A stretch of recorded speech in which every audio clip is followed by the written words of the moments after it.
Kembe me before Africa. Misère pral fini. Africa. Kembe me before Africa. Tout moun pral fini. Africa. Tout la kembe la, les jours ça va arriver.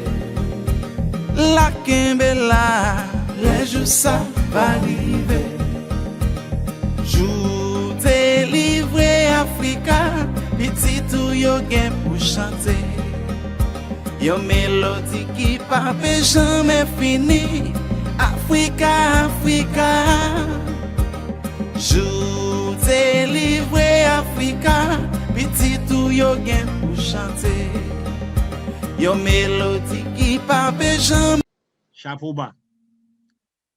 Like they say in Creole, Aibobo for all my viewers, everybody who's always with me, been with me on Rezone. One more time, I'm saying a big thank you for those who allow me to get into the living room, into the telephone, and listening to me. A million thank you for that. Again, let me ask you to share, because whatever you're listening here, because the show is unraisonné. There's no shouting, there's nothing. It's something you can learn. I always try to bring you guesses to educate or to help you understand a better way in life. Like I said, the words matter, right? When you say to a word, when you read a book, that can make a difference into your life, into your decision, into your choices in life. Today, we're having the author of Beating, The Monster Who Loved Me, Jenan Sauls, D Sauls. Please say hi to the viewers, Jenan. Hello, everyone. And we're also having Mom's Got to Eat Too. I said that because I always use this, castigat ridendo more. For those who knows a lot, you got to correct everything in laughing. That gives you better strength. And I said to Wendy Archange, who is my guest also today, Mom got to eat too. Back in the day, Mom don't eat, kid eat. Wendy, welcome to the show. Thanks for having me. And we also have Mr. Jean Semelford, that's his mother. He studied psychology, I believe. And he can help me understand what we're going to be talking about, because we need an expert bring the light to our darkness. And he's the founder of Cactus Center, LLC. Cactus Center. All right. Thanks for the plug.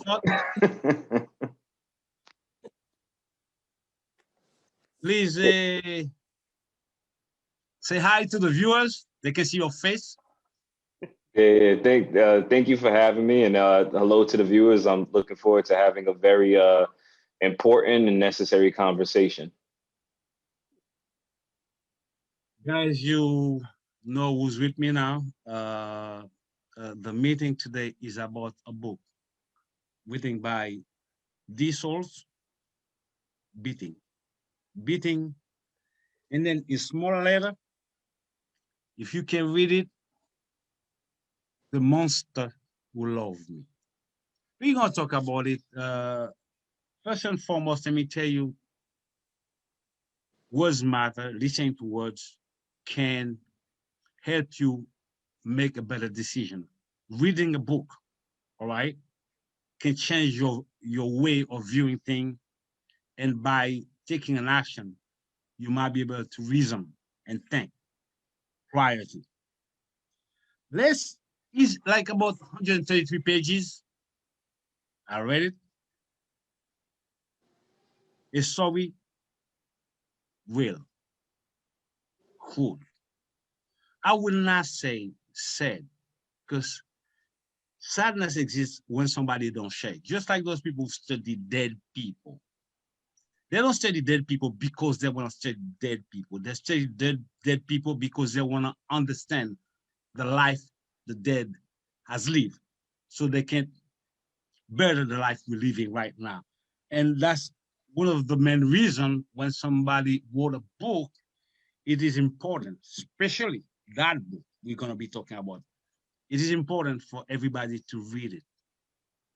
So I guarantee you will find yourself within it. If you was not there yet, somebody you know been there.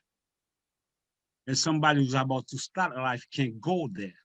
So by reading, that's, as I said, bring light to your knowledge, and you will know how to approach situation like that. I mean, let's say about like years, bully exists. And sometimes people been victimized by their origins. My question is that a cause of lack of confidence? Can that create, make those kids vulnerable? Mr. Simalford, this is your feeling, just like, can a lack of confidence, can your origins, if you get bullied by that, can that impair your social life? Absolutely. I think when we look at bullying or anything in life, we try to look at it from a very holistic understanding. You know, so we look at genetics, we look at also what someone's child rearing experiences are, you know, how have they been raised, what sort of traumatic experiences that they've had. So when we think of bullying, we have to think of it as a trauma, as a traumatic experience. And we have to also recognize that bullying has several impacts on people. So some folks, when they experience bullying, they feel like a way of combating that is to develop this really hyper confidence, this sort of persona, this mask or image that will protect them from being bullied. And some folks, when they get bullied, the bullying or the side effects of bullying is a bit more visible. So it varies on a spectrum, right? I would say either way, someone who's experienced bullying has a significant amount of vulnerabilities that exist for them, as well as like internalized insecurities and thoughts that does no one good when it comes to processing who they are and how they are. But of course, with our thoughts, they manifest into emotions and actions. And so I think, as we'll speak in kind of Jenna's book, and Jenna, I think, touched on, or D. Sauls, I apologize, right? Because we gotta rock with the D. Sauls name, the author's name. Right. But I'm sure as she discusses in her book, you can see the ways in which that plays out.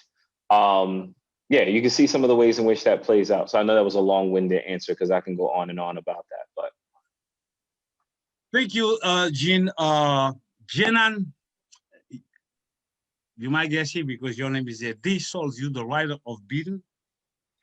And what I will ask you really, despite your family, your brother, your sisters, your twin sisters, your cousin, mom got to eat too, don't have to eat for real. Despite that, what was your main reason? What's the reason you decided to write that book? What is it? Okay, well, we're now experiencing COVID-19, and COVID-19 also like brings out the fact that, or the reality that a lot of people who are in the situation, the domestic violence situation, like they don't really have any escape. So just seeing that and seeing that, like, I felt like it was just such a need for me to like get the message out. And then I can't say that motivation, I can't talk about that motivation without talking about Wendy. Mom's Gotta Eat Too. So like she's known for, like, you know, how long I've been talking about writing a book. Junior knows, I mean, Jean knows, you know, Wendy knows. I've been for years talking about writing a book. And you know, like sometimes you get a little bit discouraged, or sometimes you're scared to actually expose yourself or put yourself out there. And then I actually called, well, me and Wendy spoke. And then she's like, this is the perfect time. Like, this is the, you know, the pandemic. Like, there's no more need than it is right now for you to write this book. It was like God was speaking through her to me. And it just manifested, and then look, the book is here. It's it just felt like it was just like a necessity for it.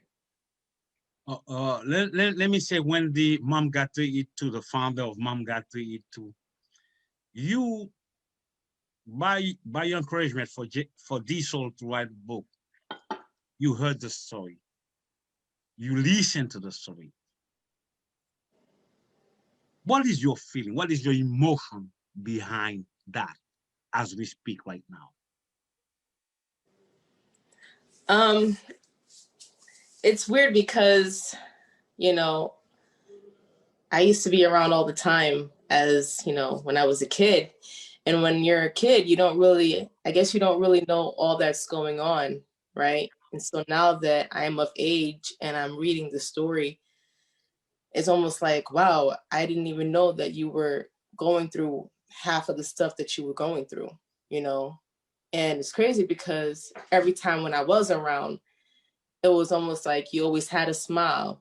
Your energy was always on point. So I would have never imagined all those things was going on. You get what I'm saying? So it's, it was hard to kind of, you know, read the story and see all that was going on, because I would have never imagined, and I would have never, I never want for my family to go through situations like that, or anybody, period, let alone. But it was just, I don't know, it was tough. I understand code, but now you know the story, you read the story, you heard about the story before the story was in the book. Mm. So what will be a message you will bring to somebody? Because like I said, everybody needs to read. If you don't read, you have an issue. If you don't know how to read, have somebody read it for you. The reason for that, just like more knowledge you got, better your life will be. Of course. So now I'm talking emotion. You're a mom and you got kids, Wendy. Mm.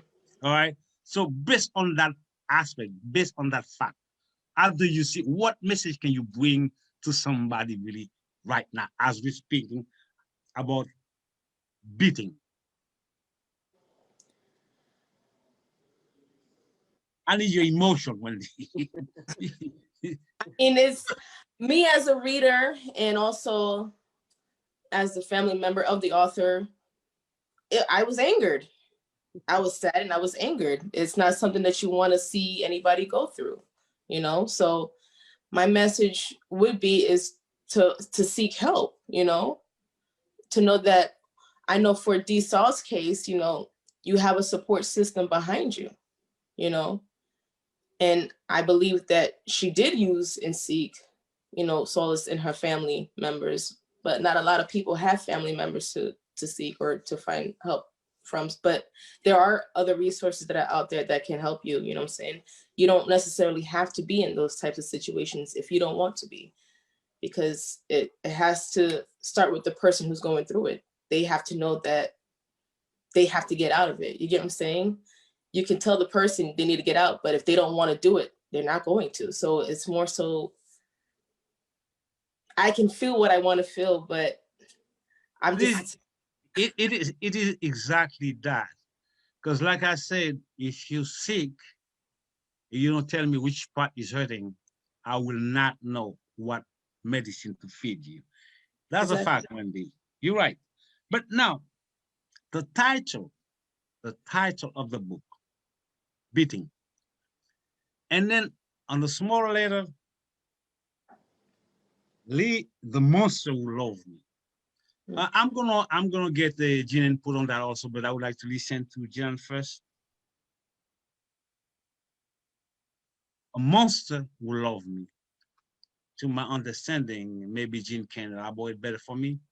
I don't think monster can ever love. And then monster can only love you in your sleep. When do you wake up? That's my question. Is that to me or to Junior? Yes, and then Jean will probably bring the light to my darkness. Okay, so Beaten, the monster who loved me, it's entitled The Monster Who Loved Me for a reason. Because like when you're going through something like this, like you never know unless you're in the situation. So of course it never starts off like the way that it ends up. Like it started off beautiful and it was a lot of love. So a lot of ways to get trapped is, or a lot of ways I guess that the abuser can manipulate, is that they'll show you the good side, they'll show you the best side of them before you get to see the actual monster. So you've already fallen in love, you already like the first time, like you know, a whole bunch of apologies that follow, I'll never do it again. And it gets to the point where like you keep believing them until you don't even realize that it's the 7th, 8th, 9th, 10th time, and it's still going on, because at this point it not only becomes the fact that you're in love and you know, like it's like when you're without them and then you feel empty, but you know, like they're still beating you, but they love you. And that's why at the end of the actual subtitle, The Monster Who Loved Me, is a question mark, because how can you love me and you're doing like you're such a monster towards me. Jean, Jean, I'll fix your, because I want to see all of you. You got to tilt your bingo. Now we can see you. Jean, what is your think about that? I mean, the real question is, can a monster love? When do you wake up on that? Because I mean, as a psychologist and all those knowledge, is there any way you can bring, let me repeat myself again, light to my darkness? It's dark for me right here. Yeah, I mean, I think the first off, right, that sometimes there's power in identifying monster, using the word monster, right? Because I think it's acknowledging that a person is capable of harming another person, right, to such a significant degree. But the other part of it is that a part of the person's monstrosity is also a humanity that exists. And I think sometimes when we're thinking about perpetrators or those who commit domestic violence or do the harming, that they're completely sort of just non-human, right? But the odd part about it is that a part of the love is that they were human. We fell in love with the humanity. And because we connected to that humanity of the person, right, then the monstrosity had space to sort of manifest and show itself and attack. So I think when we're thinking about that, can monsters love? Yeah, right. I think those who perpetrate or perpetrate harm towards other folks, especially in domestic violence situation, I think there is love there. Now, I think it's a misguided and misunderstood piece of love, but it's a piece about themselves that they have not rectified, correct, or addressed, or learn how to deal with. And so it's always easier to externalize pain than it is to address our own stuff, right? So as a monster, if I'm going to act like a monster, what I'm going to do is I'm not going to acknowledge my own deficits, my own issues, my own weaknesses, my own insecurities. What I'm going to do is in the moments where it's triggered, I'm going to lash out on someone else, right? And the person that tends to get hurt is the one that's closest to me, the one I maybe love the most, or the one who loves me the most, I would even say. So I think I don't want us to necessarily sort of separate the two. And I appreciate D. Sauls' title, because I think the question mark at the end is so significant, because it makes you question a lot of things. It makes you wonder, like, is this love, right? Which we know it's not an expression of love. But, right, do we also give space to the aspects of love that existed within the relationship? So I think I want to sort of push back on the idea of if the person wants to leave. I think people want to leave. And I think D. Saul said it like 7th, 9th time. People want to leave. They don't want to experience this. Those who are victims or survivors of domestic violence, they don't want to stay in that dynamic. What keeps them there is the idea of love and also hope, right? The desire, right, that's filled with false promises and false ideas to some extent, right? The desire that the person I love is going to change, They're going to shift. They're going to stop doing this because I actually want to be with them because of the aspects of them, the humanity and pieces that I did love about them. So I think it's a piece where sometimes if we say monster, we can, other the person, but oftentimes I think it's a piece where the two can actually, they're happening, but it's really relearning how do we actually deal with that, and also how do we encourage someone to be able to recognize like this isn't what love is, right, and this isn't something you need to stay in.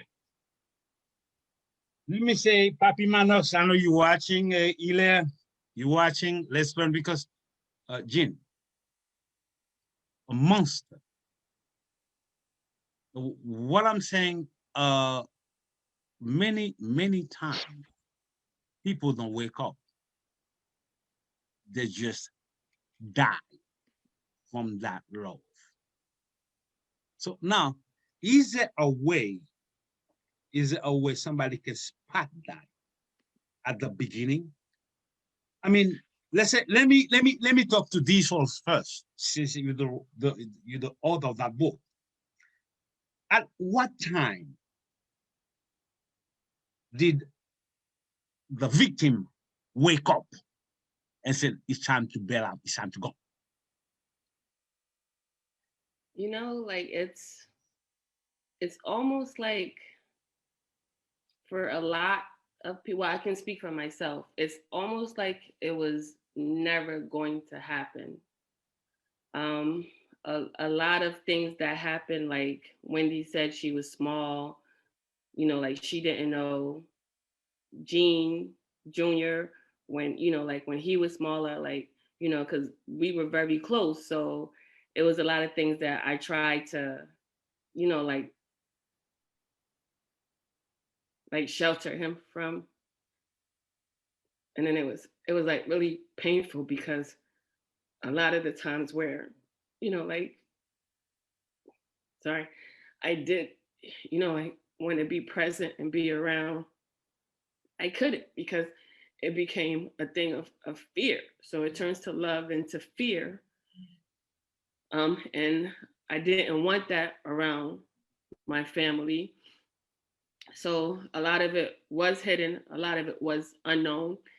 And it was by the grace of God that my abuser actually went, got locked up, went to jail, and then he was gone away for a very long time. And that's what saved me.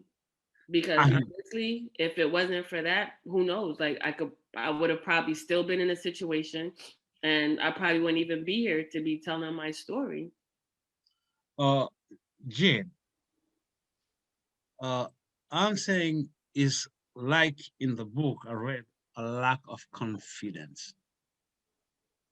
That emotion, that I will call that sickness, disease. Is there any cure for that?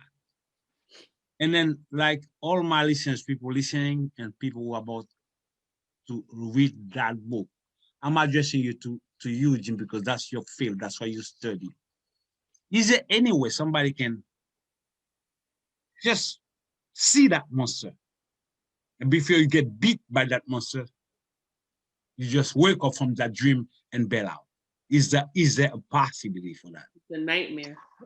Yeah, I mean, I think there are possibilities, right? But I also think the other parts of it that sort of like it's not a simplified answer, because I think when we think about domestic violence or abuse, it's such a complex thing.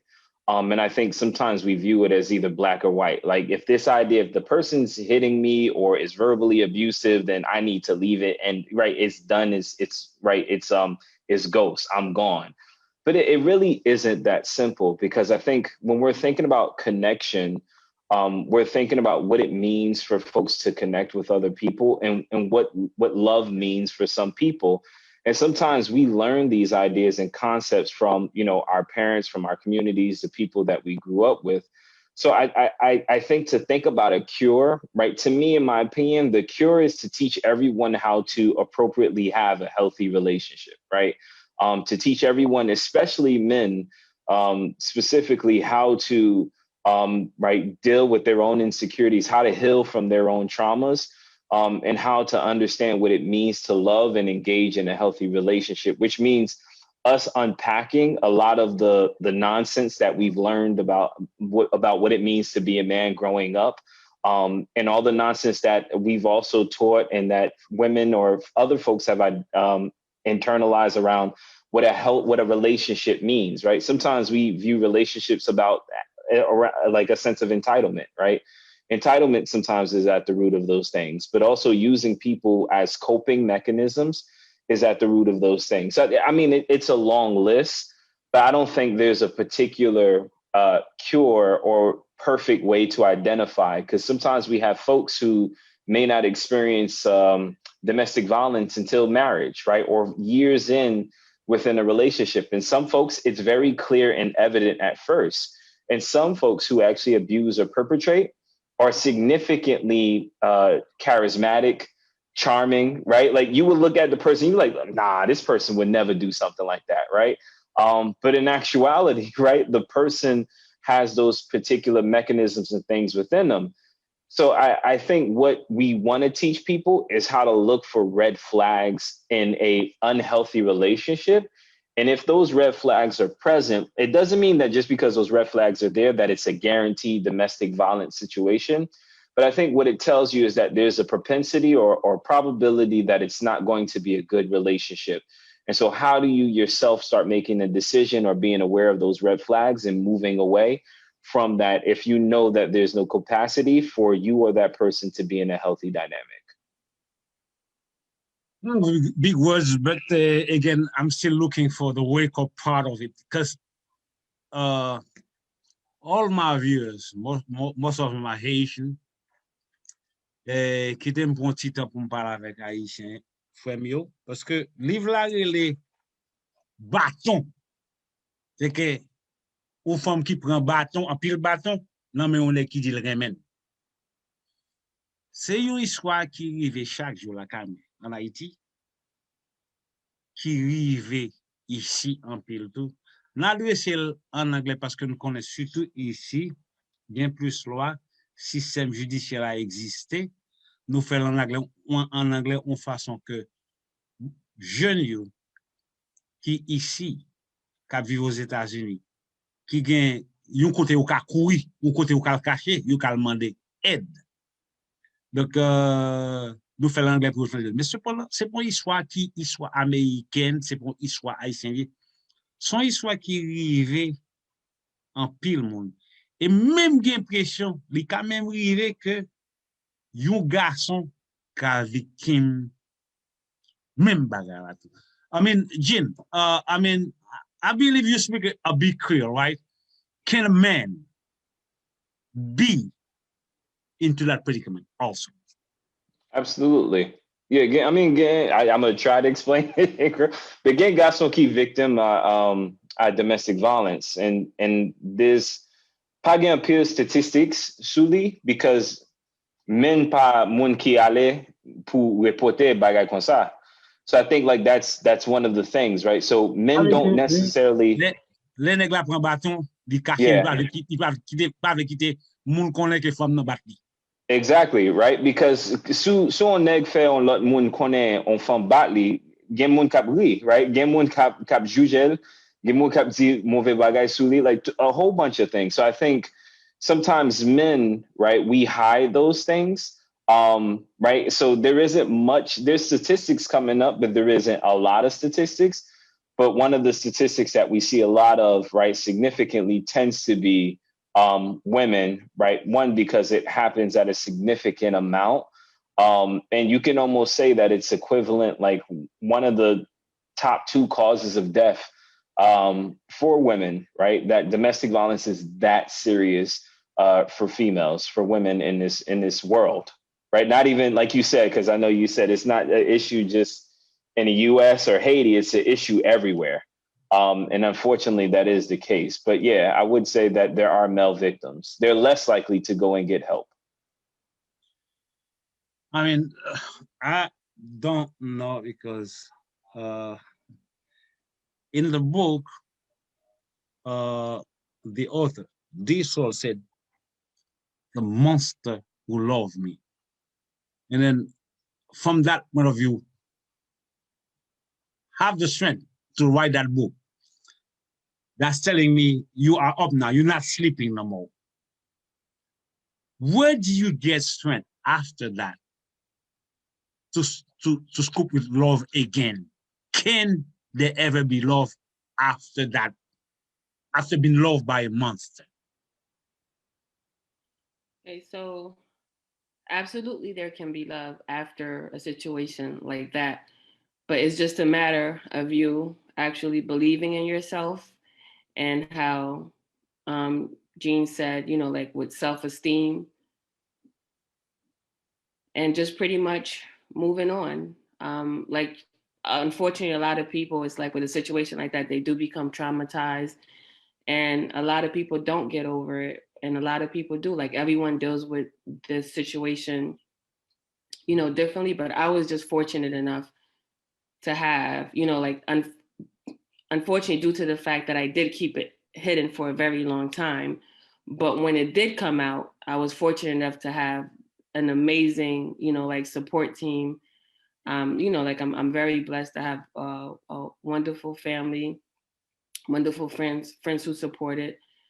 So in the interim, if you like, you can find love, because after you've been like hurt so many times, and you actually find that person that can make you feel like it's okay, like I'm not gonna hit you, like you can speak your mind, or you can be yourself, and a punch in the face or a slap in the mouth is not going to follow.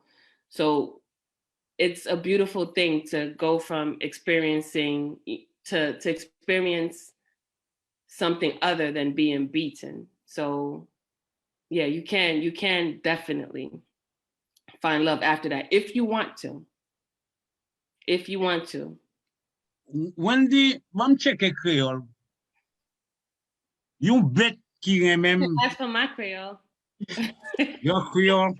Let me check your Creole. Est-ce que you bet ka, parce que me sakrive. Let me say it in English. I'm looking at the dog. They made love. Is that love? They just have like intercourse, right? But this is not what how I define love. Comment you bet carré même moi-même? Wendy, bon petit créole, s'il te plaît, it's not my fault. Général, c'est nous parler bon créole quand y a mais problème beau. But okay, hold on, let me brush Creole. Bon, là, on parle d'un bête, comme si, like, dans ce sens-là, oui, quand il y a une bête qui, ou quand il y a une bête là, bête, ou bête, ou une bête là, comme pour, like, a pet, or, you know, but, faut qu'on ait dans tête tout que bête là sont bête liées. Ça veut dire n'importe les livres attaquer ou les cas attaquer. Do you get what I'm saying? So, back on them, simka pronounce ça because, On parle bien, continue. Because on parle de moun avec bête, ça c'est deux bagages différents. Vous comprenez?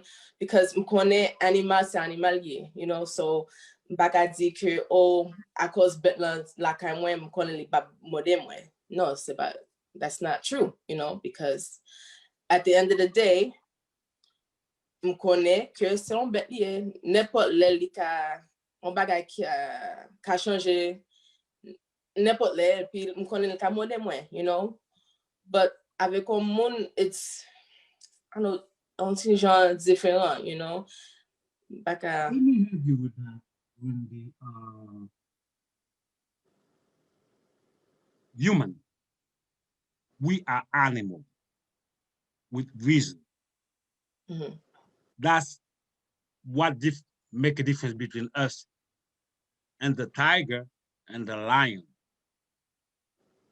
because we can think. But at the minute, at the time where I am with you, there's an issue. We cannot talk it out. We cannot explain, justify it, or find reason within you an animal, and I got to get out. Jen, help me with it. Well, I mean, so I think the thing is not being able to find reason doesn't make it animalistic between two people, right? So I think sometimes people disagree, right? And people Let me may, keep it low. Let me keep it low, Jim. uh, I'm with somebody, right? And yeah, we're living together. And we cannot talk. When there's an issue and I'm bringing the issue, you're gonna be driving quotes out of me. yeah. So I think that's an oversimplification of how it happens, right? So I think sometimes when we look at domestic violence, it's a buildup, right? So it may not start off with me beating the living crap out of you, right? It may start off with me saying some mean things, and me start off with me having an attitude, and then sometimes it escalates, right? It escalates to the beating the living crap out of you sometimes, right? And that's the difference. So I think sometimes when we look at domestic violence, we look at it as like, oh, it's going to happen just like that, when that's not the case all the time. So I would even say and argue that like victims or survivors of domestic violence, they're woke during the process. I think we ignore all the dangers that come with leaving a situation like that. So you may have a person who's in a domestic violence situation and they know they want to leave, but the person that they're right, the monster, right, that's loving them or being with them is not just threatening them, right? It could be a threat to their family. It could be a threat to their finances. It could be a threat to their reputation. It could be a threat to so many things, right? And so it's not just a combination or just I'm going to promise you love and be better. It's also like the consistent fear tactics that are being implemented and that are also being like joined in with that. So I think like I don't want to negate that victims or survivors are not awake during that process. They're very much so awake and they understand what's happening, but it's also not a very simple thing for them to be able to leave safely.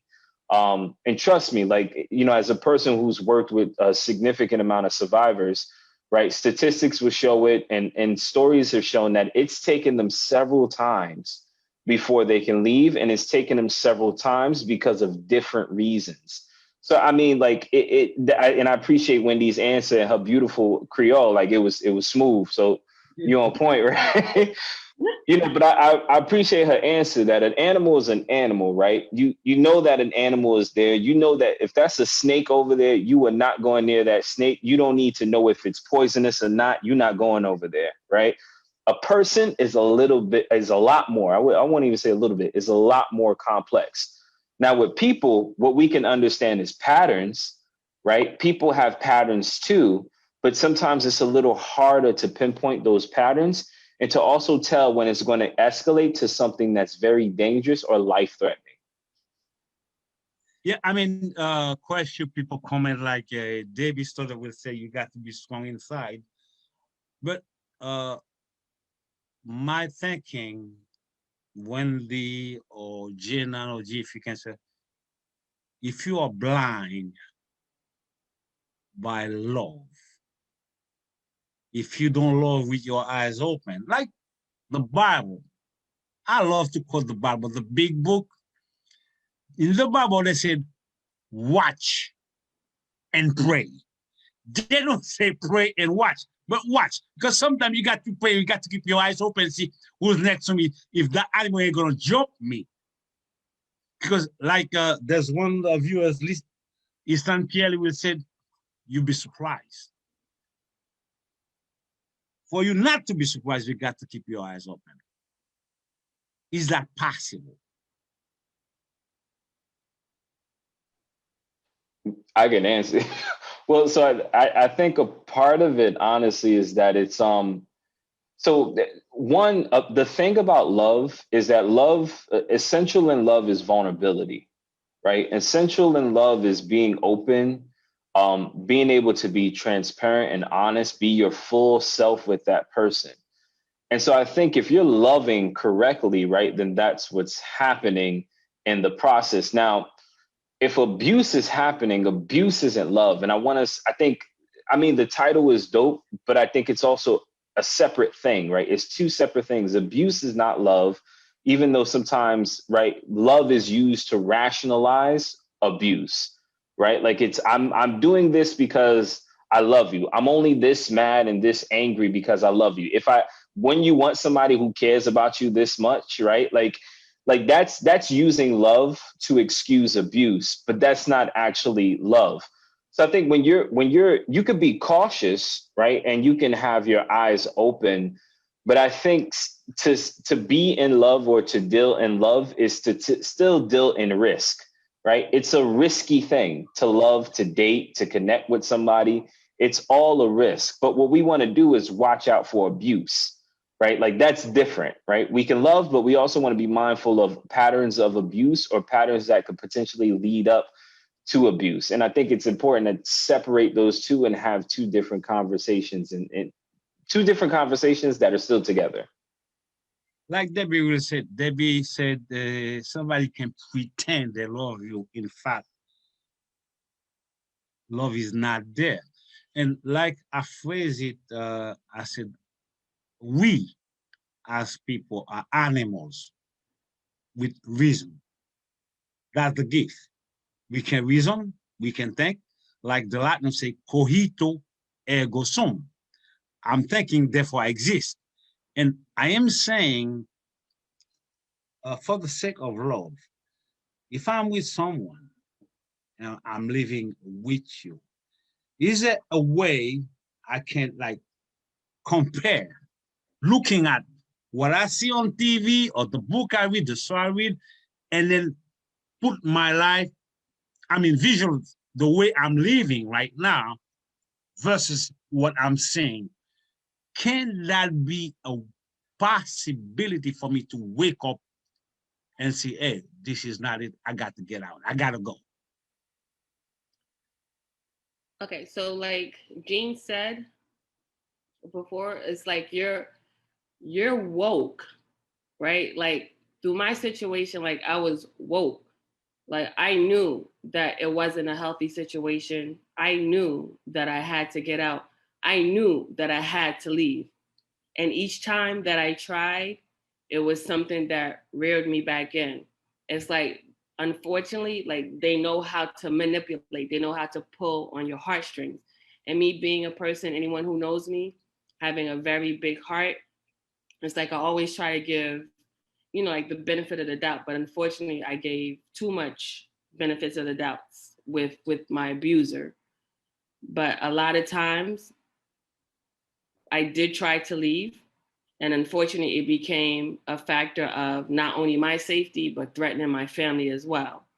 So as Gene Jr. said, as he mentioned, that it's not the fact that, most victims aren't woke. It's like we're woke, but it's not as easy. Like someone on the outside looking in could be like, that, like, why hasn't she left already? Like, that's so stupid. Like, how could you stay in a situation like that? But it's not that simple.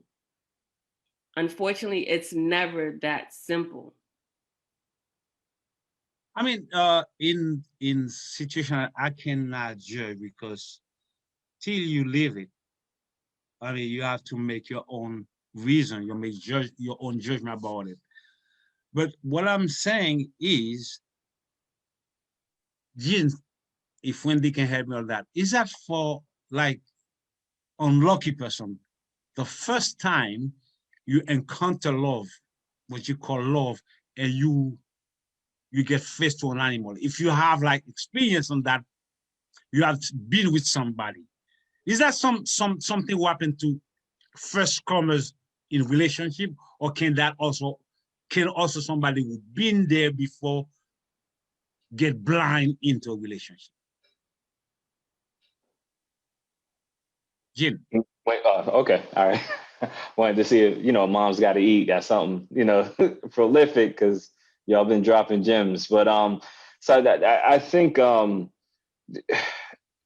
it's both, right? A person who's new to a relationship can experience. A person who's experienced in relationships can experience it. So I think when it comes to like domestic violence or things of that sort, it's not it's so common that it's like one of those very loud, it's like a huge pink elephant in the room that sometimes we don't pay attention to or acknowledge, but we know that it's in the room and it takes up a lot of space. So it's a situation where you can have someone who's new to a relationship, right? Who maybe is dating for the first time and they experience those things. And you can have someone who's particularly very experienced and seasoned, that they experience it. The thing about domestic violence or those who perpetrate abuse is that they've been so, how do I say? You could say they're almost expert in their abuse without recognizing their own expertise, right? Like they're prolific in their abuse, right? They're skilled in their abuse. So it's to a point that if there is if there's a vulnerability, a connection with that person, the person, whether consciously or subconsciously, they're going to pull on that, right? So I think Jenna's example was perfect, right? If you know that you're dealing with someone who is a giving person, who's a sweetheart, who wants to see the best for everybody and wants to see that person grow, and I'm an abuser and I want to do everything to keep the situation as it is, to keep my partner here, right? And to keep it rolling, I'm going to pull on that, right? It's almost easy to know that I can do that. And sometimes it's with a person, if I know that the person may not be the giving person, but they care about their family a lot, right? So let's say it's not that they're a sweetheart and things of that nature, but they care about their family a lot. So if that's something that I want them to stay, right, I'm going to play on that. And same goes. It could be that even if the person is not a sweetheart and they don't care about money and family, but because they have a conscience, I can use my own life as a way to keep them there. So sometimes you'll have abusers threaten to kill themselves, right? Or threaten to harm themselves to keep the situation that's problematic or that's not good. So it's so many tactics and things that are there. And we talk about the cycle of domestic violence, right? It's about like, it's the reward, the honeymoon phases, then it goes into the abuse, and then it intensifies, and then it goes back into the honeymoon phase, and then it circles. But all of those things have other categories and pieces in it. So once again, I don't think it's a simple subject to sort of speak on, and I don't think there's like this aha moment that's like, oh, I got to get out of this, right? I think it happens as soon as something problematic happens. There's an aha moment. I know what's going on, but I'm scared to leave, and I'm also trying to be hopeful that maybe it'll change because the monster who loved me, right? Because if I believe they love me, then in turn I'm loving them. And what do we do for the people that we love, right? I mean, if people think about their own families, their own friends, how many families or friends that we have that are just like, they're a little messed up, but we still do everything that we can for them. We still give, the shirts off our back. We still give our last dollar. We still maintain these relationships and friendships. So I think if we can understand that, then we can also understand why some folks may not leave as soon as we believe they should.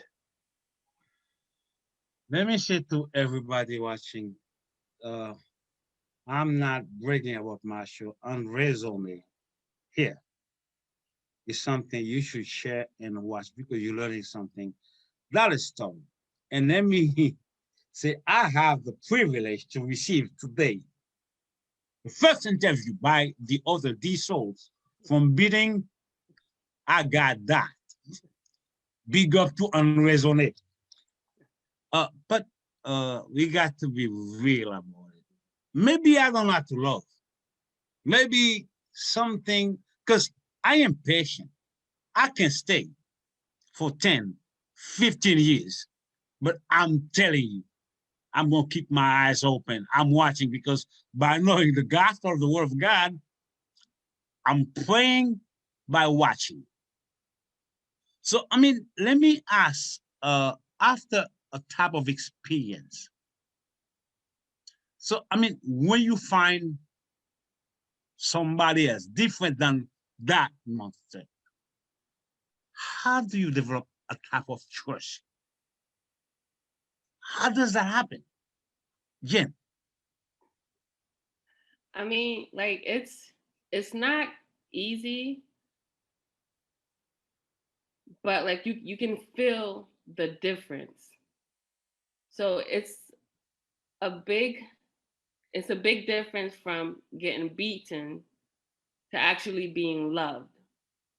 So despite that fact that, you know, like you were in an abusive relationship and, you know, like it's hard, it was traumatic, but actually getting out of it and surviving it and then being with someone that's the total opposite, it's not that hard to gravitate and to want to embrace being loved than being beaten. I mean, from my own personal experience, I would rather be loved than to be beaten. And I'm sure a lot of victims or anyone can agree, not even with just domestic violence, just like in relationships, period. Anyone would prefer a healthy relationship opposed to an unhealthy relationship. Moms got to eat too. What is your saying on that, Willie? I mean, have you ever, I mean, you listen to the story, you read them, but as a mom raising your kid, what can a mom, Jean, I would like to have your input on that. What can a parent do to protect kids from that? I mean, from the book, from beaten, and there's something I want to say is very important. Most of the time, it happened because of the lack of money from the parents who live in that zone where your surrounding is bad. And by living in that bad area, that can impact the life of your kid. How does somebody bail out from that? Mom got to eat too. Well, as a mom, you know, my job is to make sure that I lay down the best foundation that I can for my kids. So that's with giving them love. That's with giving them and showing them, you know, self-confidence, you know, how to boost their self-esteem, not waiting for somebody to tell them, oh, they look like, oh, you're pretty. No, you should know that for yourself. So every time you wake, you look up and you look in the mirror, you tell yourself, I'm beautiful, I'm smart, you know, giving them affirmations to know that they don't have to wait for somebody to tell them that. So I try to give them tools so that if I'm not there, they are equipped to know that, you know, I'm solid, you know, and it's all about the foundation. I think no matter what walks of life, whether you have money or you don't have money, you know, what area you're around, I mean, you're gonna probably come across, you know, domestic violence, no matter where you are, you know, and we said that in the beginning, but I think it's just, you know, it comes down to raising the child and laying down foundations so that they can, I guess, in a sense, how can I put this into words? Emotional, huh? Yeah. I don't know. I know that I won't be there every step of the way, right?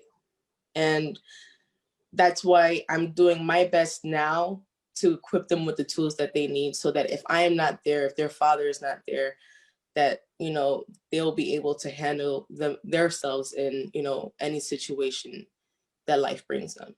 You know, I can only pray and hope for the best, you know. Pray and watch. And I read the book, there's a part of the book, gen yon pati nan liv la, ou Haitien Captain Demio, kote le fait que Dissol fait Haïti, le vini ici, et puis les bully parti américain noyo, li di m pa rentre sa nan politique. This is my life. This is what's happening right now in this country. Saying white people are this, white people are that. And then you forget to acknowledge we all are Black. African American, Haitian American, I don't care, from Trinidad, from Jamaica, wherever you came from. And I always say it is one race, the human race. But again, we go back to that book I read. There's a lot of attention, and I'm telling everybody watching the show, you're gonna watch it on YouTube. Please get a book. The story is real. The story is cool. I will not call it a sad story whenever somebody can learn from a story and better yourself on that. It's not a sad story. A sad story is story we never been told. And it's guaranteed, as I said, if you don't find yourself in that book, you will find somebody you know, a sister, an aunt, a mother. And by doing so, you might be able, I don't know, I'm not a psychologist. You might be able to put a chain on that person's legs and drag that person out till he see the daylight. And I recommend everybody to read that book. But Jen, after that story, is there any way you can define love? And when the knowing that story also, will that change your view on how you guys see love? And Jean, I will have your input on that also. Okay, so after experiencing something as traumatic as that, of course, there's a way that you can experience and find love again and appreciate and embrace it, as I've stated earlier. Like after that tumultuous or abusive relationship, I did find love again. And it's an amazing and it's a beautiful feeling. And what I do want to say to the unfortunate people who are experiencing that you're not alone and you are strong, and there are way more outlets than what they were when I went through it, where like you can be helped, like you don't have to stay in this situation, and people will believe you, and then people can, like, you can be helped. And that was the main reason for me to write the book, is just to motivate. If I can help just one person reading this book to read my story, to see what I've been through, and to see where I'm at now, that's a blessing for me within itself. Wendy? I believe in every relationship in life, there are lessons learned from it, right? And so there is love outside of, what happened with Jen. And she said that, she experienced love after. And, it's just one of those things where it's like, it's a lesson learned. You get what I'm saying? And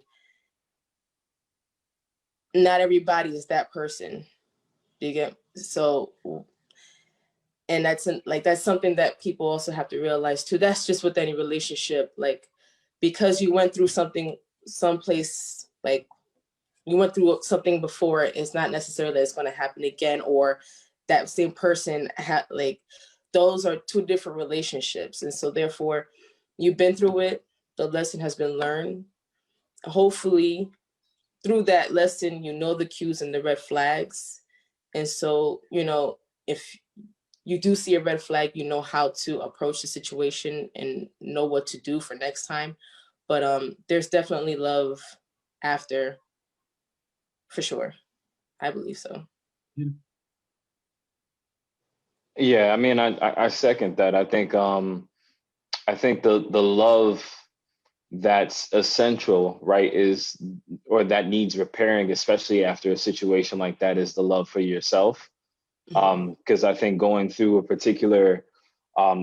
abuse or domestic violence, right, there's a destruction of who you are, a destruction of your value. And I think when a person is working towards repairing their value, repairing their worth, you know, that's a part of the learning to love process, right? So the more you love yourself, the more you understand what you're looking for from other folks, right? And also, you know, I think I commend even just Wendy when she's talking about her kids. I think the best way to, one of the best ways to avoid a situation like that is to emulate what healthy relationships look like for our kids, right? And what it looks like if a relationship isn't healthy, right? Because I think there's a difference between unhealthy relationship and abusive, right? And sometimes they go hand in hand, but sometimes they don't. But I think it's important for us to show our kids, right, what it looks like to, right, end an unhealthy relationship that's right in a healthy way. What it looks like to separate, what it looks like to love our kids, what it looks like to love ourselves, what it looks like to respect. Because at the end of the day, domestic violence, if we're removing love out of the conversation, at the bare minimum, what we want is respect, right? You cannot love a person, you cannot like them, but you damn sure need to respect them. And so I think if you at least respect the person, then I think that's essentially one of the cures to domestic violence, right? If I respect you enough to know that we're going to disagree and we're disagreeing, but I don't need to dismantle you, break you down, hurt you physically, then I think that's enough. I'll say thank you to my panel. D Souls, I'm saying one thing here. God bless you. Because for somebody to survive and write the story, that's a gift from God. Some people did live past that. So many have died through that issues. And I'm not saying not to love, I don't know. I'm loving with my eyes open. That's me. All right. But for those who want to love blindly, I will recommend get some knowledge before you embark into any book. Before you get into a book, read that book and more. All right. That will help you go through in life because, like they said, people who knows better than me, you need to know to prevent. You need to prevent to act. So if you can put those together, that might give you strength to go through life without facing those situations. And then on this what I'm saying, Matias on the way, thank you. Maria Nunez, thank you. Louis Germain, thank you. Aliyah Peace, thank you to whomever was watching and listening. I'm saying thank you. And I'm saying thank you to D Souls for giving me your first interview on the book. And I'm saying thank you to Wendy Materia as mom got to eat too, which I'm against. Mom don't have to eat. And I'm saying thank you to Jean for your support. And then to all of you, may God bless you.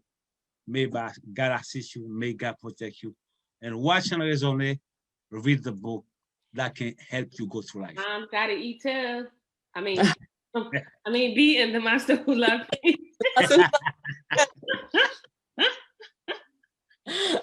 I love that.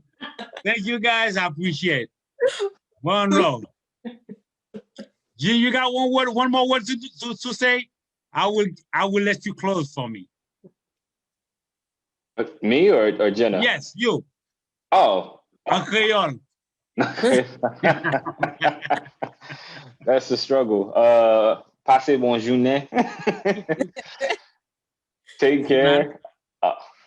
Wait, I want to say my Creole too. Allez, What the?